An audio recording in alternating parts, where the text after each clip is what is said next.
नाशिकच्या पंचवटी परिसरात आज काही काळ तणावाचं वातावरण बघायला मिळालं।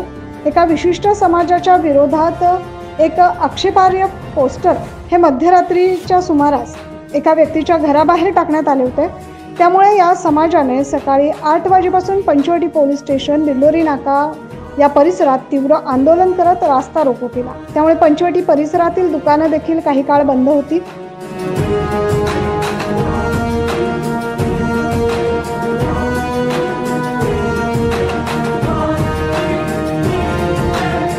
सकाळी या परिसरातील दुकानं बंद होती, मात्र सकाळी 8:30 ते 2 वाजेपर्यंत हे आंदोलन सुरू होतं। अखेर या समाजाने येथील ऐतिहासिक श्री काळाराम मंदिर येथे येऊन बराच वेळ घोषणा देत बुद्धवंदना केली।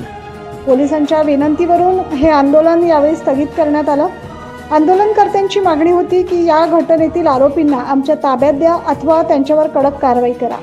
त्यामुळे पोलिसांनी यातील पोस्टरवर असलेला फोटो ज्या व्यक्तीचा आहे त्या संशयित आरोपी आणि पोस्टर टाकणारा संशयित आरोपी या दोघांनाही ताब्यात घेतलाय आणि आंदोलनकर्त्यांना विनंती केली की आंदोलन मागे घ्यावं।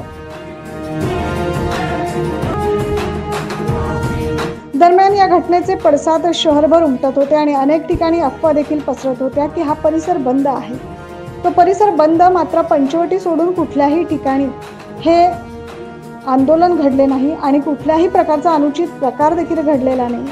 हे आंदोलन अतिशय शांततेत पार पडले। या आंदोलनाला समाजातील सर्व वरिष्ठ नेत्यांनी आणि शहरातील आमदारांनी देखील सहभाग घेऊन निषेध व्यक्त केलाय।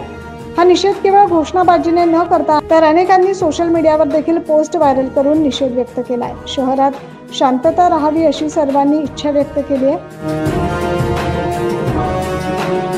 न्यूज महाराष्ट्रासाठी प्रतिनिधी जितेंद्र नरवाडे।